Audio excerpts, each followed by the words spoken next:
Changing the world with our own two hands. So sometimes we go into San Francisco, and I always see this sign, billboard. I'm sure they say it other places. You probably have seen it. We're on the freeway coming out of San Francisco. We have our commute home, and there's a sign up, if you lived here, you'd be home by now. Have you ever seen that billboard? Yeah. Well, there's a bumper sticker that's sort of similar, and it says, if you were in your body, you would be home by now. It's a very deep set. If you were in your body, right now, if you are in your body, you would be home by now. Can you see the God in you? In looking up TED Talks about, I've mentioned I do this, I just put the talk title and then TED Talk and to see what comes up. So I was listening to all sorts of different talks, and they begin to overlap, so there's some repetition of the talks that show up.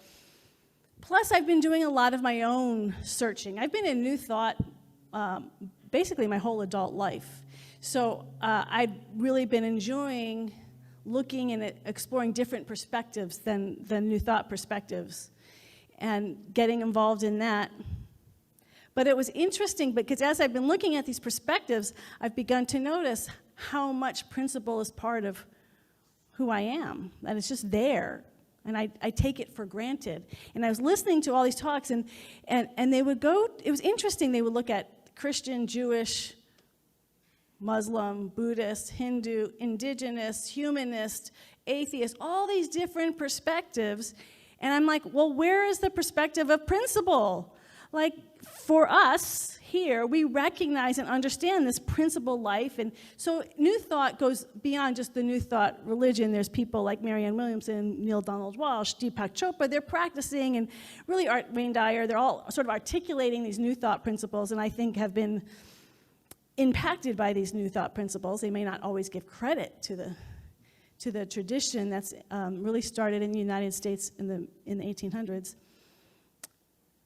But beyond this bubble, most people don't really see spirituality from a place of principle. And I'm recognizing and remembering how important principle is to me and to all of us. We have this principle of one power. There's one power, one presence. We say that every week. We say that in our prayers. We say that when we pray with each other during the week. We say it in our classes. One power, one presence. And yet, if you look at our life, most of our life has two powers.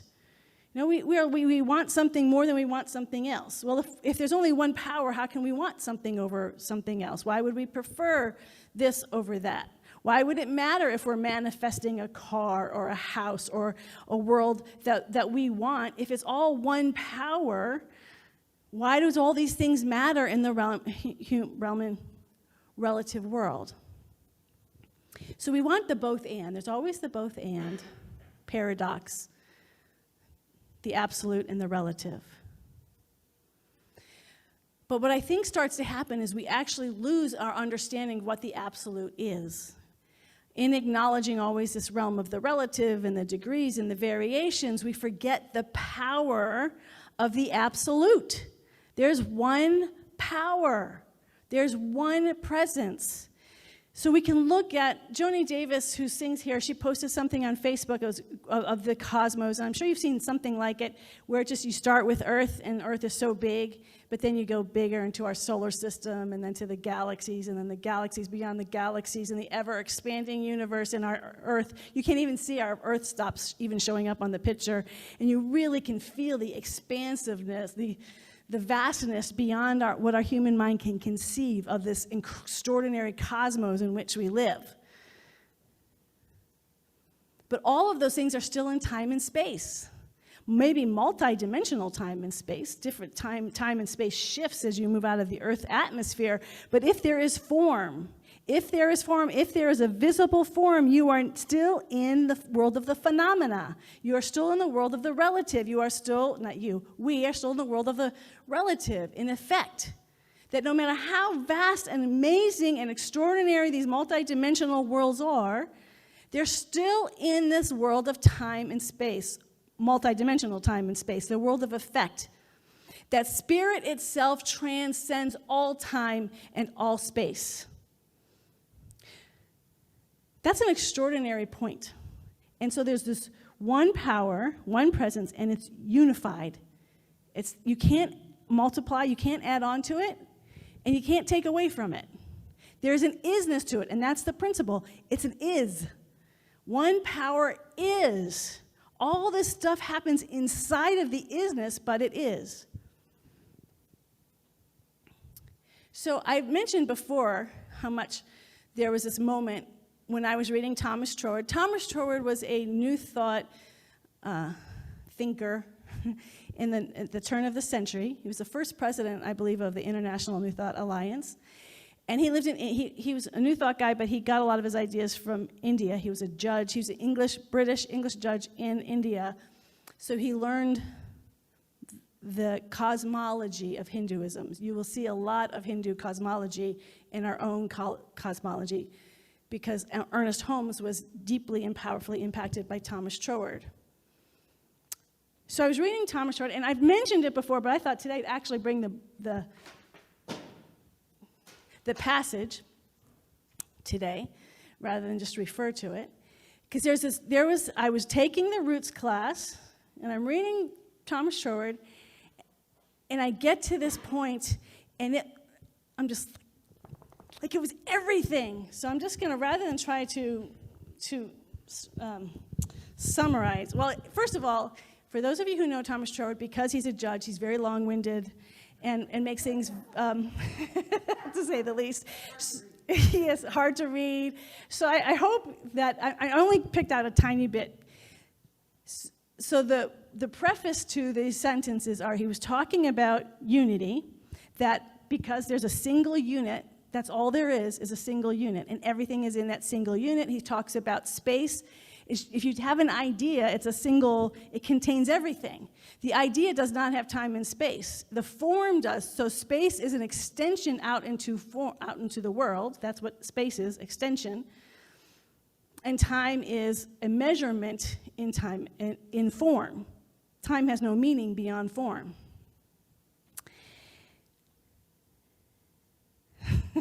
Okay, so I'm going to try to you'll get this. It's amazing. Page 17 for those of you. The originating life principle is infinite. It is a single unit. And consequently, wherever it is at all, the whole of it must be present. Space is extended time, but the idea itself contains the whole. Just imagine, like when you're dreaming, you can dream multiple stories, but you're one person dreaming this entire vast universe. That's the idea. The whole of it must be present. But because it is infinite or limitless, it is everywhere. And therefore it follows that the whole of spirit must be present at every point in space at the same moment. That was the part that completely set me through the roof. And therefore it follows that the whole of spirit must be present at every point in space at the same moment. Spirit is thus omnipresent in its entirety at every moment of all time and all space. Everything, the entire cosmos is inside of you now.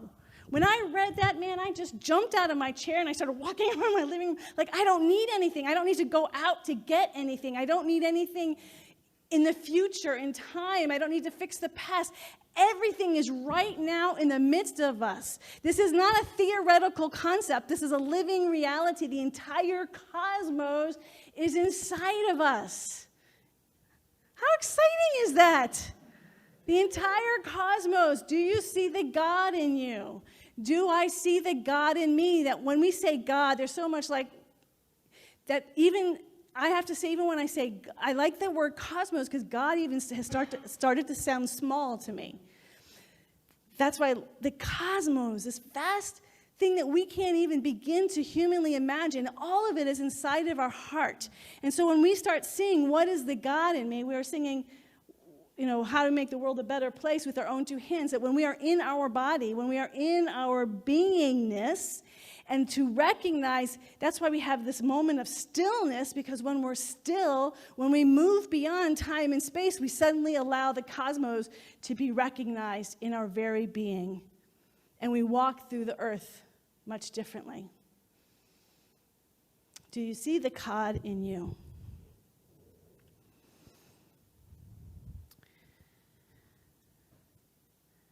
Sometimes that can be hard, though. Sometimes we can practice it. Well, it comes in stages. So Ramana Maharshi was saying, I know what I was going to say. So Ramana Maharshi says, in order to actually experience the fullness of God, we have to surrender in layers, that human beings are not able to just give everything up. Julian of Norwich said, in order to know our oneness, we have to let go of all creation. Anything that is in between me and my Creator. So anything that's between me and the source, between this and me and the everything that I'm attached to, that I identify with, has got to go. And so obviously that's very hard because we get attached, and this is part of the difficult aspect of the journey. So if you look at most religion, actually I was going through them, every teaching that I looked at, the mystical aspect, mystical Judaism, mystical Christianity, Sufism, which is mystical Islam, Taoism, Buddhism, Hinduism, indigenous cultures, they all say the same thing. Don't get lost in effect. So we like to manifest. It's a human thing to get caught up. And I think our teaching got a little lost along the way sometimes, which is why I sometimes struggle with it, because we get really excited by manifestation, by demonstration of God in the world. First of all, everything is a demonstration of God in the world, not just some things, because everything is the divine presence. But when we so the Philokalia, which is a Christian mystical text, puts it this way, that often when we just get the truth, there's only one power, one presence, and I am one with it. There are some people, they say, who will just be happy with that concept and will live the rest of their life with that concept but never really develop spiritually with it. But then other people, they would say, will continue on the path and they'll keep going, but before they really fully realize their full identity, they'll stop because they'll start getting all these spiritual powers. Sufism is really clear about this as well. And we can get lost in, look at, I'm such a great manifester, or look at these things I manifest. All of that is great. There's nothing wrong with that. It's fun. It's playful. In Hinduism, they call them powers. In Christianity, they call them gifts. They start to show up in our life the more we're on our spiritual journey, but we don't stop with those. We don't let that become our identity. The full path, the full realization is to know that there's nothing but us as the divine, to know that we are the cosmos. And the moment we get hooked on an effect, so spiritual power, and this is just also spiritual power that can move energy around. I mean, there's no question.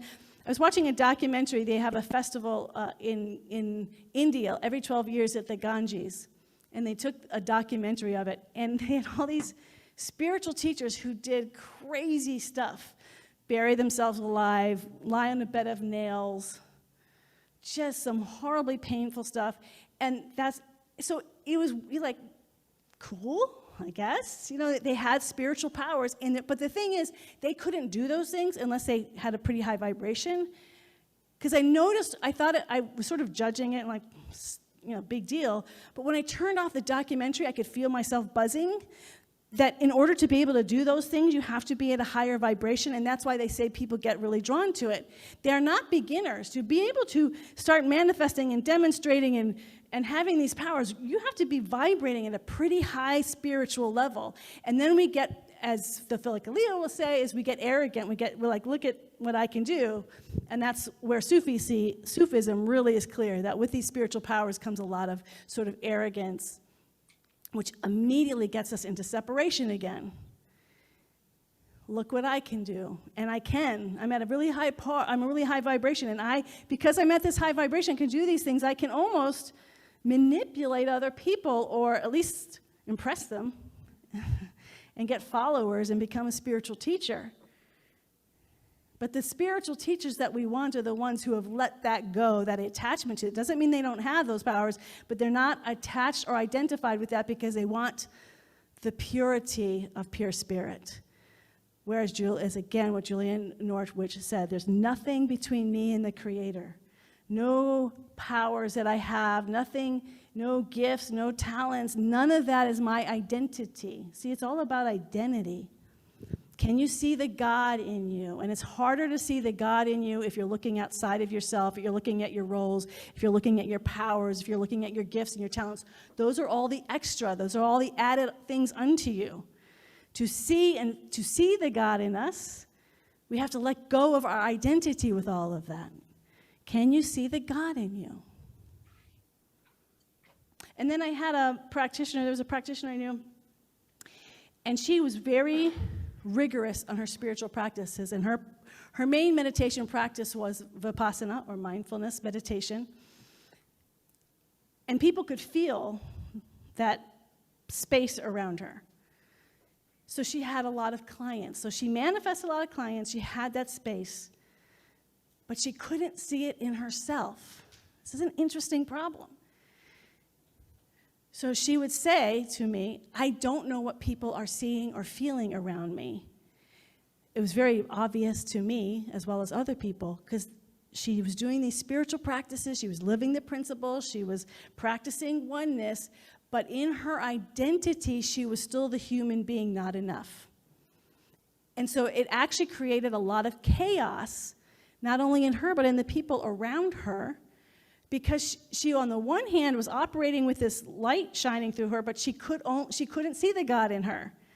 That's why this question, I love this question. What I can say about this question is I think this is a question we all, as Ramana Maharshi says, this is a journey of letting go. It is a question to continue to guide us throughout our entire life.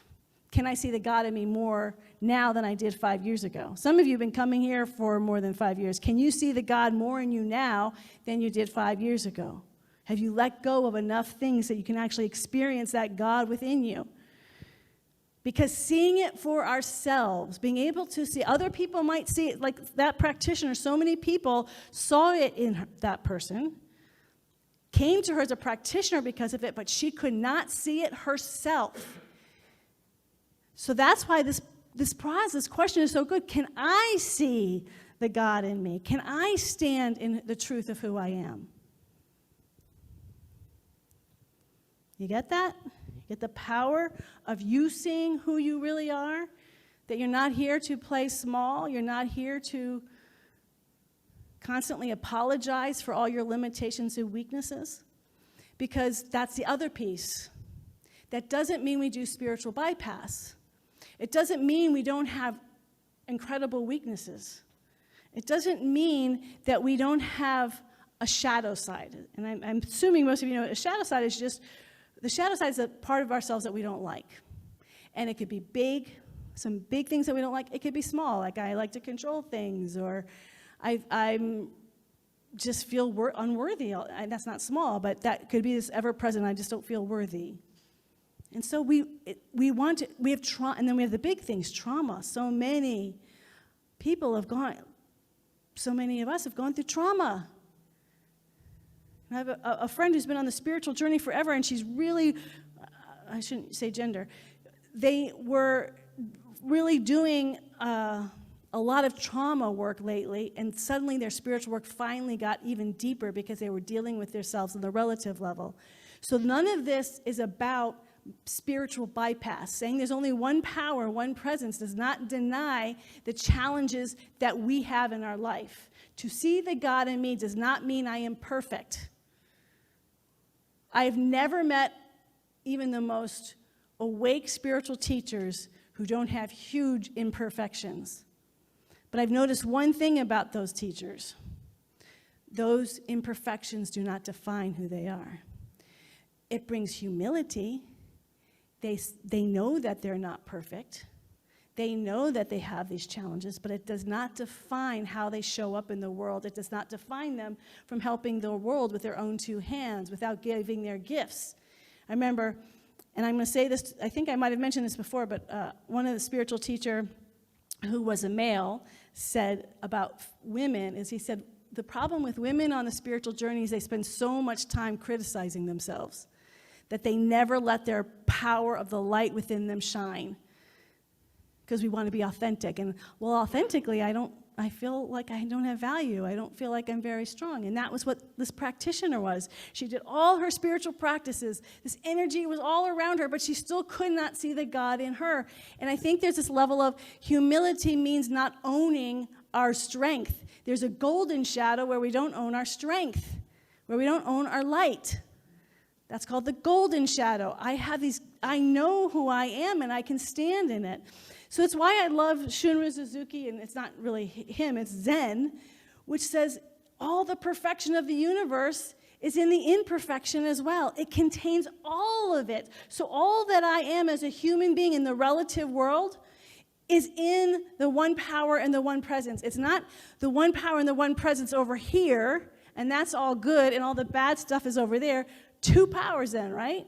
We are now in separation. Now we are in perfect spirit, imperfect human. That's two powers.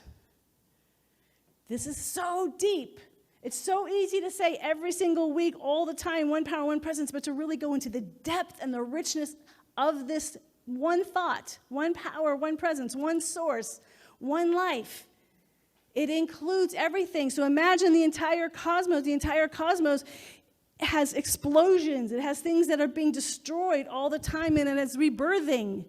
The entire cosmos is in a hurricane destroying an island, and it's in this beautiful field of golden wild flowers. It is the perfect peace of a dawn, of the sun rising, and it is the tumultuous after effects of an earthquake. It's all of it. We have all of it inside of us. When I say that the God is within us, the entire cosmos is within us, that's the good and the bad.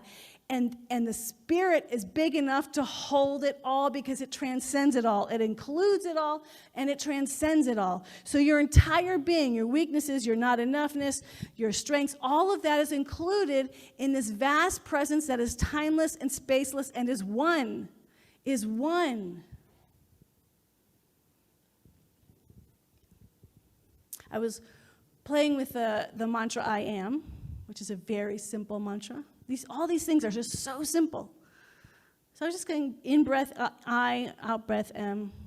You know, I know all of us do different affirmative mantras, prayers. We take it with us. I was just going out for a jog. I am, I am. Didn't have a lot of attachment to it, just saying it. And then I got a little disoriented because I was totally still, and I couldn't figure out how I was totally still if I was out jogging. And then suddenly because I was shifting. And suddenly I was the I am, totally still. It is. One power, one presence. It is. And inside of the isness was my body running. And I shifted from the body identity with my body running to the isness of the I am. Right now, the isness of the I am surrounds and unfolds each and every one of us in this moment. And our bodies are actually inside the I am. See, we're going into this paradox. Every way we get to these mystical truths is by going inside, into our beingness. But when we go into our beingness, so all the mystics are very interior. They have different practices. There's like over 1 million practices that you can do to know this interior world. Whatever your practice is or practices are, it's interior. And as you get to know the interior, you actually go out way beyond your body.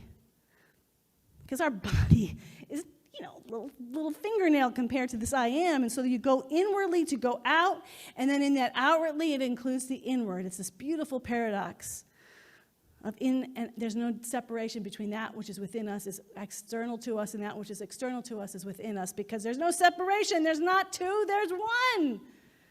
There's not two, there's one. One power, one presence. Can you see the God in you, through you, as you, and can you see yourself in God, in, through, and as you, the human being? Isn't this a miracle? This theme this whole year is everyday wonder. And so my invitation for you this week and for this month, because this whole month is about this inward journey, is to play with this question, Not just once or twice, but throughout all day today, I invite you to keep asking yourself, because questions are the most wonderful way to go on a journey, is can I see the God in me? Can I see the God in me? Can I feel the God in me? Not just theoretically, we all know the truth. We're here, we know the principles. Can I feel the God in me? Can I hear the God in me when I'm speaking? Can I feel the God in my thoughts, in my body? We want to be in our body. If you're in your body, you'd be home by now. Can I feel, see, and know the God in me? Can I smell? Can I taste? Can all my sensory input be picking up this world of God that I am? Let yourself be on this wonderful exploration. Will you join me in it? All right. It's awesome. Man, I got to tell you, just preparing for this talk today, the energy goes. There's no way to be in this principle without just getting so energized. There's one power. It's so freeing. It's so full of joy. And it can change how we perceive every moment of our day. Can I see the God in me? Let's pray.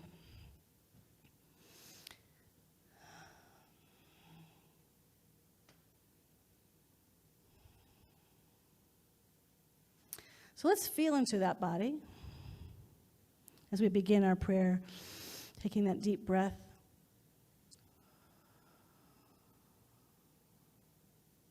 Dropping into our heart space.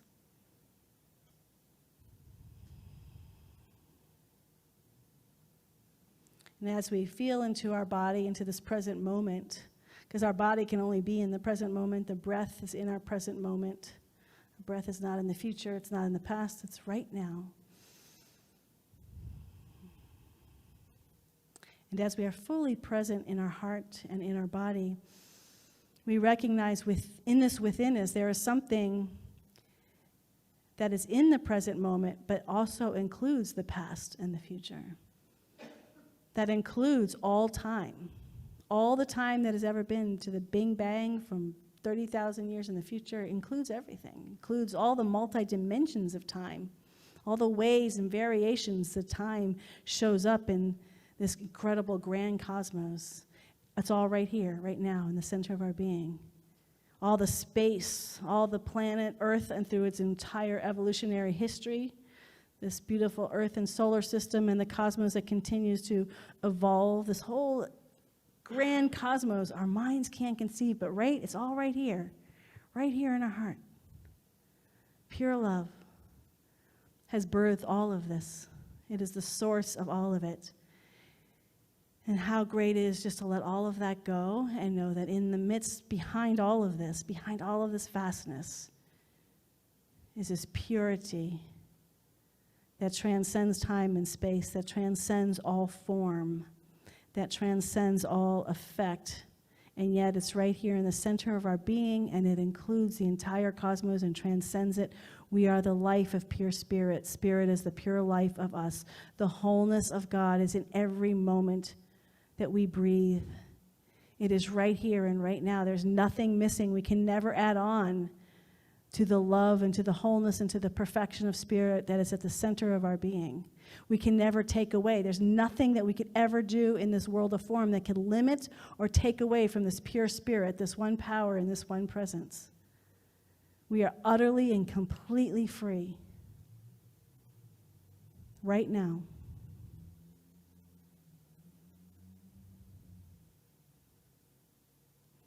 And how grateful I am that we feel that freedom in the midst of our life, that there is only one power and one presence, and it is absolutely alive and awake in, through, and as our human life, is in the physical, emotional, and mental experience of our life, in our work life, in the life of our culture. All the pain of the past, of the historical past of our country, as we honor Black History Month, the history of the blacks, and the Africans who were brought over here in slave ships, and so much light showing up that was never visible is now visible. There is a healing that is happening. There is a healing with gender, sexual orientation, with all the places that were outside of this one power and one presence, we consciously open our heart even more into infinity and beyond, to that place that includes all life, that anything that is invisible and has been invisible, that has been deemed not important, worthless in our own individual lives, those parts in us that we have pushed away and said are worthless, that are not cared for, we include that now in our heart, even as we include the entire planet, animals, the environment, all those things that we have pushed away as being not important, we hold in our heart, knowing that it all is effortlessly included in the one power and the one presence, the one love. Everything is loved. Everything in creation is loved, and that vehicle of love is happening through each of us right here and right now. And so I celebrate the beautiful, radiant vehicles of this one life and this one power that hears this prayer, that we are this wonderful operation system of light and of love in our own unique ways, showing up as this love, as this one power, as this one love, as this one presence in ways that we can't even begin to imagine. Of ourselves, we cannot do this, but we allow the power and the presence to move through us, to reorient and realign ourselves, our own healing and own needs for our individually, for our families, for our lineage in our ancestors, for our culture, for our nation, for our world, for our planet, for its animals, for the cosmos. We are part of the healing even now. One power, one presence. We stand in this radiant, powerful truth, and we let it have its way with us. And it is good. And in this goodness that has no end, we just say thank you, thank you, thank you, thank you. Thank you, God. We release this word together as one, knowing as we have felt and know this in any capacity this beautiful, radiant morning, it is done. And we say together, and so it is. Amen and amen.